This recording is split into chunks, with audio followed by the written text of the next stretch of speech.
Hey, this is Jenifer. I'm the author of thechurchpianist.com, and I'm just going to share a few things with you on how to feel comfortable when playing through accidental passages.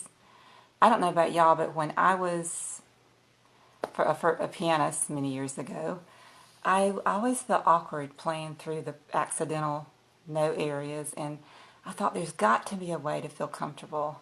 I remember I would just kind of play the melody in those sections and leave out the left and just kind of to glaze over that area. But since I have looked in the hymnal and think, okay, what chord is that? I have to analyze the chord to see what chord I'm working with, but we'll get into that in a minute. Some of you may have seen where you can download some pages that go along with tonight's session, but if you haven't, you can go ahead and do that because I'm going to just play an impromptu version of Oh Holy Night. And one more thing, you can leave comments at the bottom. Feel free to do that. And also, if you click the follow button, then you'll be able to be notified of future videos. So, you can just sit back and relax. I'll play a tune and then we'll figure out what to do from there.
Hopefully that was better and you could see me. And yeah, I don't know why I'm backwards because Tammy says I'm not backwards. Okay, anyway, we'll go on. If you have to see me backwards, I'm sorry, but you can still hear me. Back to learning about how to feel comfortable playing through those accidental passages. Thanks, Kathy. Jenny. Sorry, Nelda. I'm sorry I'm backwards to you. Sorry, I had to answer my comments there. But I'm not going to give a deep theory lesson. That's just not me. I have a lot to learn still, even as a writer. And I thought I was the only one until I talked to an editor of a publishing company recently, and he said, hey, we're in the same boat. We all know different amounts, so I'm still learning theory myself. Learning the theory does help applying ideas. If you know the theory behind it, it will help you. But tonight, it'll be easy. The things I do to be comfortable with playing through accidental passages, for one, sometimes I completely delete that note. Hang on.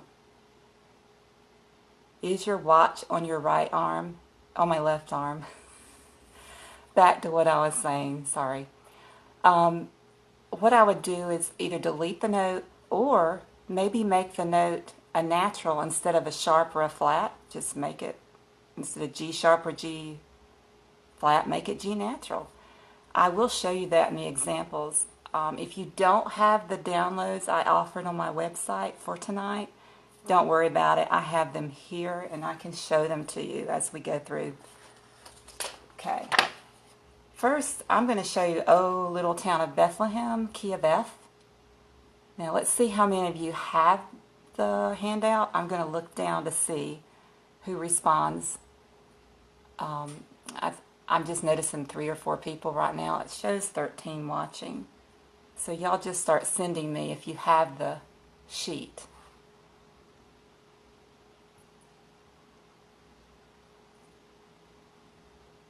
Okay, Julia has it. Thanks, Julia. That will make it easier for you. Nelda has it. Good. Jim, great. I'll wait for maybe 1 or 2 here. Make sure. Okay, I'm going to go ahead with A Little Town of Bethlehem. It's in the key of F. Look at the first place where town occurs on the top line here, a little town. And you see that, I can't read backwards, but anyway, see how I labeled it with an E? That means E major, because what I have to do is think outside the box, so to speak, outside the key that it's written in. It's written in F, but right there on the first town, it's E major. So I just will think E major. For some reason, if I write the letter name of the chord down, I don't feel as disoriented when I'm playing through the piece.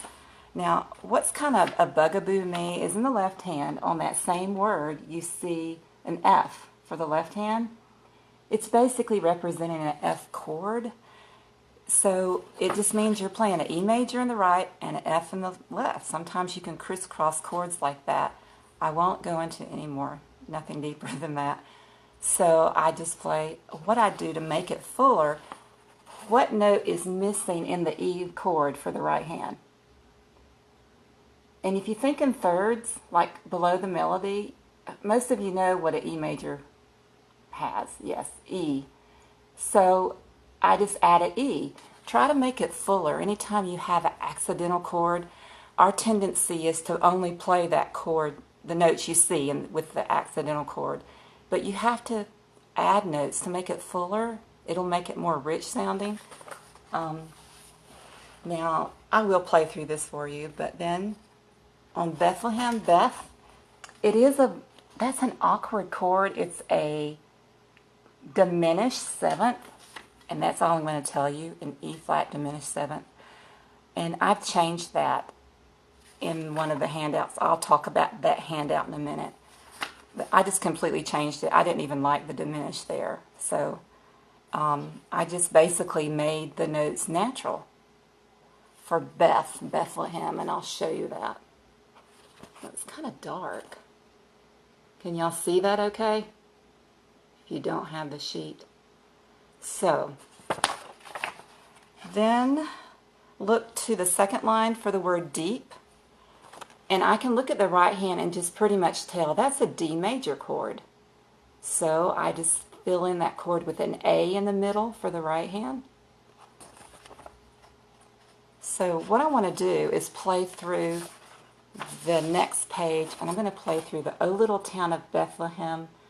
It's called Deleted Accidentals from Hymnal Version.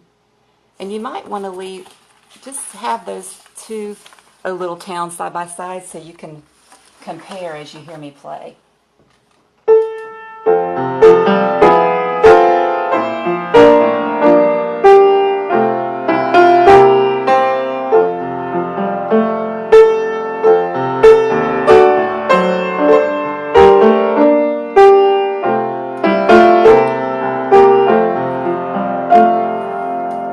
Love changing that diminished chord on the top line, Bethlehem. I think it's so pretty. Do you like that? I mean, it's personal preference, but I thought that was a fun one to make some changes with.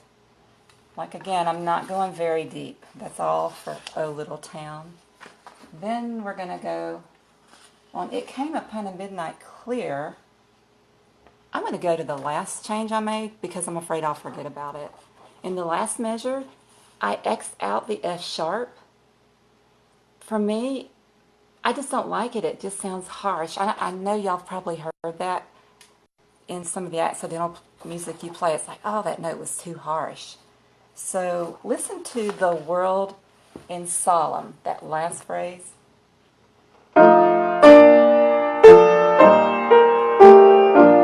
Versus as written. I mean, both are fine, but I just prefer making that F sharp a natural. So, and then as far as the rest of it came, I don't have a written, like an expounded version of this. It's just basically playing what's there, but labeling some chord names so that you keep track of what chord frame you're in. So that's basically all I did, was put letter names to the chords for that one.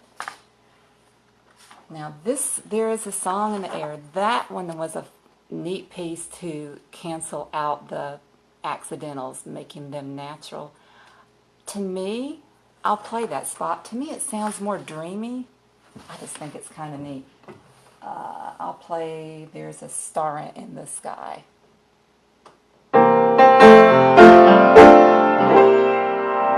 Versus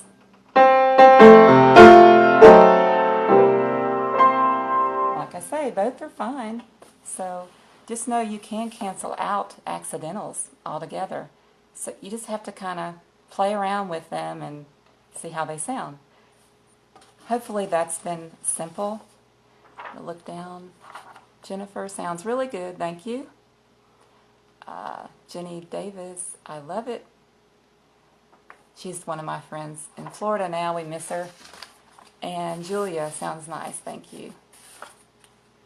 Let's see if I forgot anything. Hang on just a minute. Oh, I know. I don't know about y'all, but do you have trouble playing Softly and Tenderly? Or do you feel kind of awkward on the chorus? I don't know. That's just one of the ones I just really clam up on, used to. So, I think it's Ye Who Are Weary, Come Home. That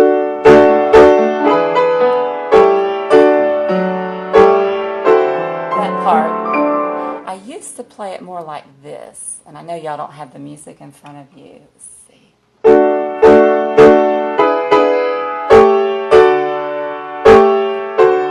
That's kind of how I used to do. I stuck to what was written, basically. But over time, if I label those chords, you can fill in with thirds. Fill in the missing notes. Actually, I'm doing 4 notes. And so on. So, hopefully that helps you just to label the chord for what it looks like, remembering it's outside of the key it's written, and then decide, what am I going to delete those notes or make them natural, or just fill in more notes, the thirds in the chord, to make it sound fuller. And that was all that I had to share. I'll wait to see what comments we have here. Thank you, Joshua. Yes, he always felt awkward on that part.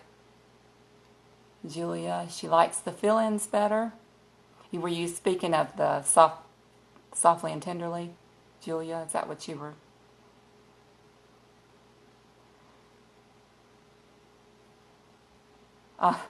Nancy, I know you can play like this. You're smart. You're smarter than me. Nelda says, I love this. Do it again. I just really hate talking to the camera. My husband says, you talk to the phone all the time. So anyway, I'm supposed to feel comfortable doing this. But y'all have been a great audience, and this will be the end unless you have a song request. We'll just end with that, or I'll just go. Thanks, Jenny. Enjoyed seeing you. Or seeing your words anyway.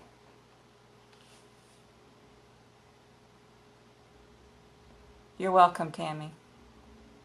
Okay, I will, Jenny. She says, please do it again. Thank you, Nancy.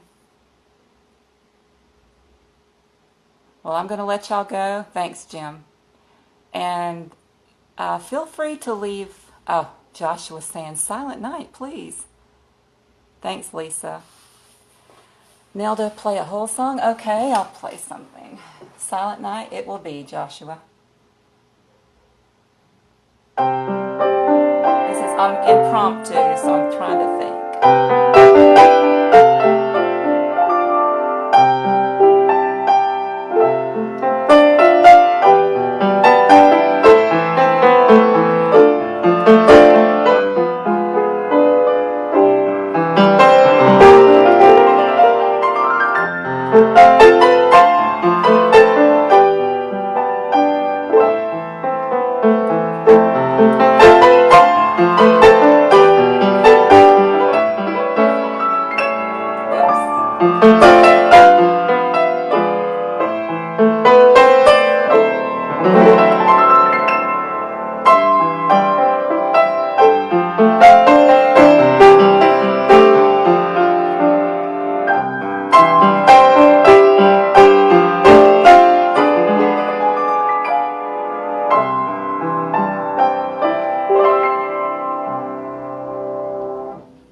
Y'all have a wonderful evening, and I'll see you next time. Thanks.